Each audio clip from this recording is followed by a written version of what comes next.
भारत ने 11 एयरबेस को मिसाइल से तबाह किया। किराना हिल्स पर भी एक विस्फोट हुआ। भारत से खुद को नहीं बचा सकता था पाकिस्तान। रिपोर्ट में कहा गया है कि भारतीय मिसाइल हमलों के खिलाफ पाकिस्तान के लिए खुद को बचाना असंभव है। मई के संघर्ष से यह साबित हुआ है। मई के कॉन्फ्लिक्ट ने यह बता दिया है कि पाकिस्तान भारत की मिसाइलों से खुद को बचाने में एकदम इनकेपेबल है। और यह बात हम नहीं कह रहे हैं, अब अमेरिका कह रहा है। सवाल यह है कि क्या एक बार फिर से वहां के हुक्मरान और वहां के आर्मी के लोग, DGISPR, क्या वो लोग आकर एक बार फिर से ये बातें कहेंगे कि अमेरिका भी झूठ बोल रहा है, दुनिया झूठ बोल रही है, सैटेलाइट झूठ बोल रही है। बहरहाल ये अब अमेरिका की तरफ से। सर, अमेरिका को इस समय तो बड़ी प्यार की पींगे मर रही हैं दोनों के बीच में, तो कम से कम रहने देता अमेरिका भी। ये रिपोर्ट क्यों लेके आ गया? देखिए, अमेरिका में ये जो है उनका रिसर्च फाउंडेशंस के अंदर से ये रिसर्च आ रही है और वो हर एक बात आप देखिएगा बहुत कहीं सटीक बताते हैं। उन्होंने क्या सटीक बता दिया कि 11 तो हम जो बोल रहे थे वो तो गया ही। उसके बाद किराना हिल्स में भी आपका न्यूक्लियर जो है और बोलते हैं कन्वेंशनली पाकिस्तान कभी ऐसा नहीं कि इसी में हुआ, कभी कर नहीं पाएगा, भारत को रोक नहीं पाएगा, इसलिए वो भागता है परमाणु की तरफ। तो दुनिया के जितने वॉर एक्सपर्ट्स हैं, दुनिया में जिनको माना जाता है, जिनके कहे हुए को दुनिया सुनती है, वो अमेरिका की रिपोर्ट, ये तमाम लोग चीख पुकार कर ये कह रहे हैं कि देखिए कितनी बुरी तरह से पाकिस्तान को मार पड़ी थी। लेकिन पाकिस्तान में तो मुनीर फील्ड मार्शल बना दिए गए। फिर इतनी मार पड़ी थी तो फील्ड मार्शल क्यों बना दिया गया? धन्यवाद दिनेश जी, जय हिंद। देखिए, स्वघोषित फील्ड मार्शल है ना, वो सेल्फ डिक्लेयर्ड मानता हूं मैं उनको, तो उनकी बात रहने दीजिए। बात है दो, जोर का झटका धीरे से लगे। भारत ने बड़ी सभ्यता के साथ लड़ाई लड़ी और ये जो कहते हैं ना, सरगोधा के पास जो ये किराना हिल है, उनके पास हथियार होंगे, हमने तो कह दिया था TG हमारे एयर ने कि हमें मालूम ही नहीं है, आप बताओ तो ठीक है। तो दो बातें दी मैसेज हमने, पहला कि हमें जहां मारना है हम मार देंगे तुमको, ये चेतावनी है, और दूसरा जो झटका था नूर खान बेस के पास जो उनका रावलपिंडी हेडक्वार्टर और न्यूक्लियर कमांड सेंटर है वहां पर, उनको डर लग गया कि वहां अटैक करके वो कहते थे कि तुम्हारे न्यूक्लियर मिसाइल्स और कमांड सेंटर दोनों को तर्क कर देंगे अगली बार, ध्यान रखो, ये झटका अभी चेतावनी है। सर, लेकिन इसमें एक लाइन जो और जोड़ी गई है कि भारत की मिसाइलों का पाकिस्तान के पास कोई जवाब नहीं था। मुझको लगता है इसमें चाइना को लपेटा गया है कि भारत की मिसाइलें जब आ रही थी तो चाइना का एयर डिफेंस चुपचाप खड़े हुए देख रहा था या खुद पिट रहा था।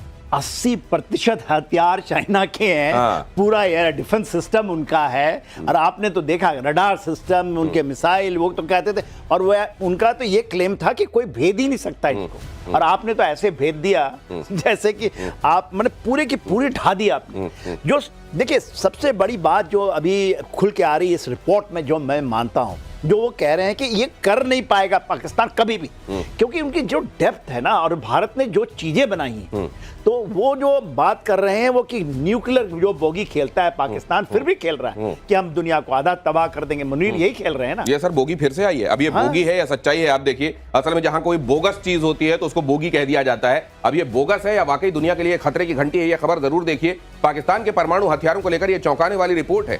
रिपोर्ट में पाकिस्तान की परमाणु रणनीति की जानकारी है। रिपोर्ट ये बताती है कि परमाणु रणनीति क्या चल रही है। परमाणु हथियारों का परीक्षण कर सकता है पाकिस्तान। रिपोर्ट में यह भी कहा गया है कि पाकिस्तान तेजी से यूरेनियम का संवर्धन कर रहा है। तो यूरेनियम को संवर्धन करके, शुद्ध करके परमाणु बम बनाया जाता है। यूरेनियम जब 90% से ऊपर 96% के आसपास वो एनरिच कर लिया जाता है, शुद्ध कर लिया जाता है, तब वो परमाणु बम बनाने के लायक हो जाता है। और कहा जा रहा है कि पाकिस्तान में यूरेनियम एनरिचमेंट इस समय बड़ी तेजी से हो रहा है, और यह भी कहा जा रहा है कि बहुत तेजी से वो परमाणु हथियार बनाने में लगा हुआ है। ये रिपोर्ट क्या कहती है, और क्या वाकई इससे दुनिया, इससे भारत और इस पूरे सब कॉन्टिनेंट में लोगों को सावधान हो जाना चाहिए? कैप्टन श्याम, और बहुत जरूरी है समझना इस बात को। देखिए, पाकिस्तान के बाद जो डिक्लेयर्ड है 170 से करीब ज्यादा न्यूक्लियर वेपन्स उनके पास हैं। और जनरल किदवई की जो बात हम सुन रहे हैं, अभी वो कह रहे थे एक सभा के दौरान उन्होंने कहा कि नो फर्स्ट स्ट्राइक जो हमारी जो नीति है उस पर हमें कायम रखने की कोई जरूरत नहीं, हमें वो नीति हमें नहीं है, हमारी नहीं, और हम उसी पे चलना चाहते हैं। हमें जरूरत पड़ेगी तो हम टैक्टिकल यूज करेंगे मिसाइल्स का, क्योंकि कन्वेंशनल वॉरफेयर में जो लगा उनको मार जो लगी उससे वो घबरा गए हैं और उनको लगता है कि जो फिर से ये न्यूक्लियर ब्लैकमेल करना ही है, और वो चाह रहे हैं कि 2030 तक करीब करीब 200 के न्यूक्लियर वेपन्स वो बना लें और इस तरह की वो डिटरेंस रखे ताकि भारत अगर अटैक करे तो हम उनको मार सकें। लेकिन हमने देख लिया न्यूक्लियर ब्लैकमेल का कुछ नहीं चला उनका, और भारत ने क्लियरली कह दिया है कि अब आपका न्यूक्लियर ब्लैकमेल नहीं चलेगा, हम आपसे नहीं डरते, और ये जस्ट एक मुद्दा है जो हमारे लिए सोचना। नहीं तो फिर मैं ये भी जानना चाहता हूं कि वो अमेरिका जो ईरान को लेकर अचानक वहां एनरिचमेंट को लेकर हथियार बनाए जाने को लेकर इस कदर परेशान होता है, और आपने देखा ईरान का क्या हाल किया गया है, तो फिर पाकिस्तान में जब ये चल रहा है तो फिर विश्व की महाशक्तियों को ये दिखाई नहीं दे रहा है क्या?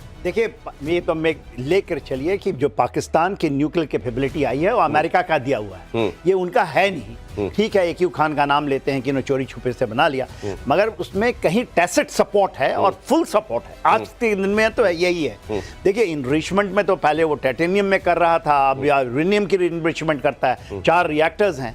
बात उसकी नहीं है, बात वो कहते हैं नो फर्स्ट न्यूक्लियर फर्स्ट, ये उनकी पॉलिसी है। हम लोग जो कहते हैं कि नो न्यूक्लियर फर्स्ट, हम नहीं करेंगे कभी नहीं, नो न्यूक्लियर फर्स्ट स्ट्राइक। उनकी है नो फर्स्ट न्यूक्लियर फर्स्ट, और उसके अंदर में वो कामयाब है अभी भी। नो फर्स्ट न्यूक्लियर फर्स्ट समझाइए जरा। हम उनका ये कहना है कि हम पहले कुछ नहीं करेंगे, मगर हमें करेंगे तो न्यूक्लियर से ही करेंगे, अब शुरू करेंगे न्यूक्लियर, ये उनकी नीति है। फिर नो फर्स्ट न्यूक्लियर फर्स्ट अभी सिंदूर के दौरान कहां गया? बस वही चीज है ना, तो इसी को कहते हैं ना, बोगी को तोड़ना है। तो आप हमने क्या कहा कि हमने जो अचीव किया है कि इससे न्यूक्लियर बोगी को हमने तोड़ दिया। इसके नहीं सुने थे आप, आधे पाव के हैं, 1 पाव के हैं, हम हिंदू में मार देंगे, मुस्लिम बच जाएंगे। तो ये जो बोगी है, और ये भी जो कहे किदवई के नाम बताए, वो कहते हैं हमारे जितने भी पॉलिटिशियन है छोटे लेवल के भी, उनको बहुत बड़ा लिवरेज देता है इस तरह की बातों से। देखिए, इस बोगी से, और बोगी को हमने तोड़ा है, और भारत का मेरा मानना है कि even know first use against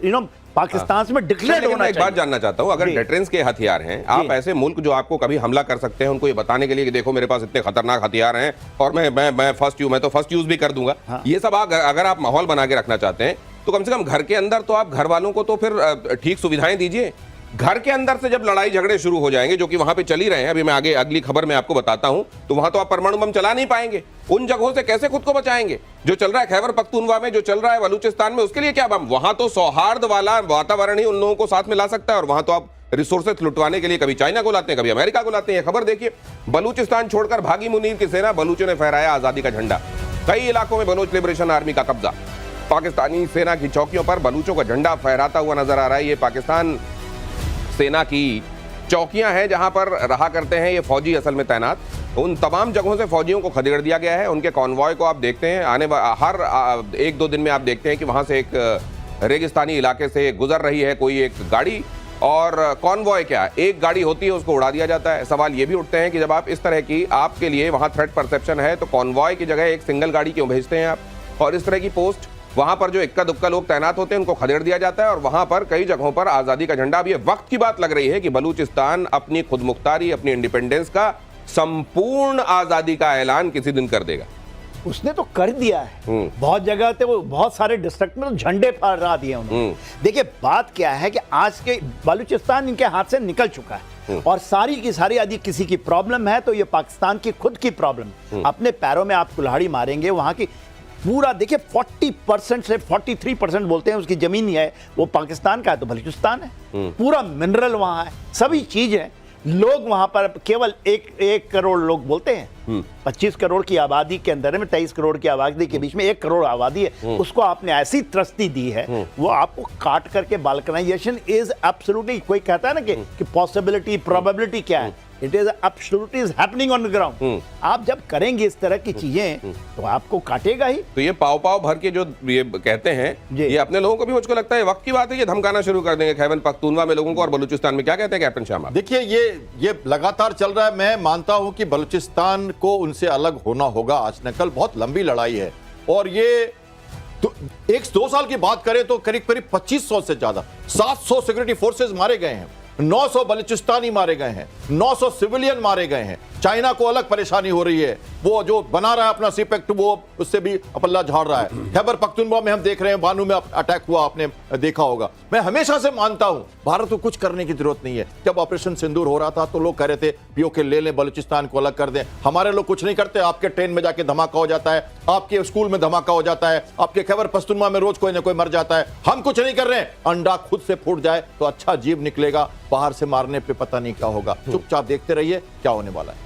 और भारत को लेकर ट्रंप का एक बड़ा बयान सामने आया है। अगली खबर आपको दिखाता हूं। भारत को लेकर ट्रंप ने क्या कहा है, देखिए। अपने किए का ठीकरा कैसे दूसरों पर फोड़ा जाता है, वो भी देखिए। उन्होंने कहा है कि हमने भारत को खो दिया, वी लॉस्ट इंडिया। ट्रंप ने कहा हमने भारत और रूस को चीन के हाथों खो दिया। सोशल मीडिया पर ट्रंप का ये पोस्ट, और इस पोस्ट को अगर आप देखें तो looks like we have lost India and Russia to deepest darkest China, may they have a long and prosperous future together, president Donald J Trump. आजकल ये वो नहीं लिख रहे हैं, ये इसकी ये ट्वीट देखिए जरा, और क्योंकि आप लोग तो ये इसकी भाषा को भी बड़े गौर से आप लोग भी देखते होंगे, मैं ये जानना चाहता हूं कि ये जब लिख रहे हैं तो आजकल यहां क्यों नहीं लिखा जा रहा है thank you for your attention to this matter, ये क्यों नहीं लिख रहे हैं? पिछले कई ट्वीट से नहीं लिख रहे हैं। देखिए प्रॉब्लम ये है कि डोनाल्ड ट्रंप साहब को एक चीज समझ आ गया कि इंडिया ने क्या लूज किया। डोनाल्ड ट्रंप को लूज किया, अमेरिका को लूज नहीं किया। आज भी हमारी बयान देखिए, आज भी हम अलास्का में हम लोग ड्रिल कर रहे हैं, ज्वाइंट एक्सरसाइज चल रही है, आर्मी हमारी आर्मी के बीच में, उनकी आर्मी के बीच में, अलास्का में हो रहा है। उसके अलावा क्वाड की एक्सरसाइज चल रही है। हमने नहीं लूज किया है। हाँ, किसी को लूज किया तो डोनाल्ड ट्रंप, क्योंकि डोनाल्ड ट्रंप खुद अपने किया है। वो किस तरह से उन्होंने किया भारतीयों के साथ, ठीक है, हमारे प्रधानमंत्री ने ऊपर में उन्होंने टारगेट किया, और उन्होंने तो भारत को टारगेट किया। कैसे चले गए आप पाकिस्तान के ऊपर? ये बड़ी बात आप कह रहे हैं सर, जब प्रेसिडेंट इस तरह की भाषा बोल रहा हो और हम अमेरिका के साथ मिलिट्री ड्रिल कर रहे हो या ज्वाइंट ड्रिल कर रहे हो, इसके मायने क्या हैं? क्या इसको इस तरीके से देखा जाना चाहिए कि ट्रंप के होने और उनके सिरफिरेपन के बावजूद भारत और अमेरिका के रिश्ते फिर भी बचे रहेंगे, बने रहेंगे? बिल्कुल पैरेलल चल रहा है सब कुछ। ये एससीओ हो, ये परेड हो उनकी इतनी बड़ी, ये हताशा का कोई टॉपिक नहीं है, ये तो होना ही था।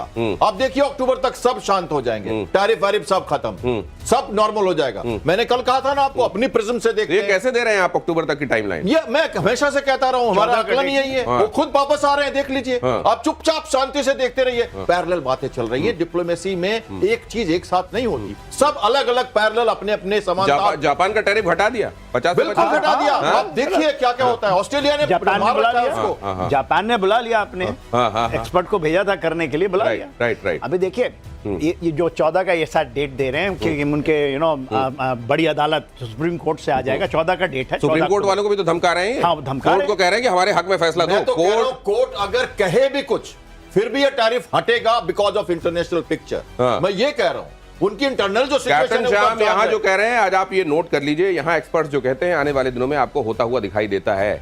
ये अक्टूबर के अंदर आप ये देखेंगे, ये टैरिफ को लेकर ये जो पूरा बवंडर इस समय दिखाई दे रहा है, वो उस समय तक सेटल होना शुरू हो जाएगा। कैप्टन श्याम ये कह रहे हैं। लेकिन सर इसकी ये अगर मान लीजिए अक्टूबर तक ये शांत हो भी जाता है, तो जिस तरीके की इस समय अजीब दिमाग में वो चल रहे हैं, नवंबर में फिर हो सकता होगा। नहीं फिर से लगा रहा हूं मैं। ये भी तो हो सकता है। देखिए एक चीज तो है, भारत के संदर्भ में मैं बताना चाहूंगा अमेरिका का। हम कहते हैं F-35 नहीं लेंगे, मगर हम जी इंजन ले रहे हैं, और हमने 62 बिलियन का करोड़ का पैसा हमने कहा 93 और ले लेंगे। हम वही करेंगे जो हमारे लिए अच्छा है। For more of such videos, do like, share and subscribe to ET Now Swadesh.